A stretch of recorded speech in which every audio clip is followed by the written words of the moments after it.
الوديعة دي في البنك العربي الإفريقي اسمها وديعة بولت 18. الوديعة دي المدة عليها 18 شهر، المدة عليها سنة ونص فقط، ودي يعتبر مدة كويسة زي الشهادة لسنة أو السنة ونص اللي أغلب الناس بتدور عليها، لكن دي وديعة. العائد على الوديعة دي طرحها البنك العربي الإفريقي بعائد 22%.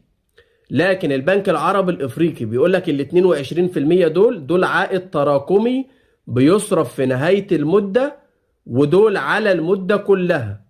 احنا عارفين ان اي عائد بيتقال لنا هو عائد سنوي، وبعد كده بنقسم على الدورية بتاعتنا، عشان بس محدش يجي يتلخبط في النقطة دي ويقول هو كده 22% في السنة والست شهور التانيين يبقى نص ال 22%.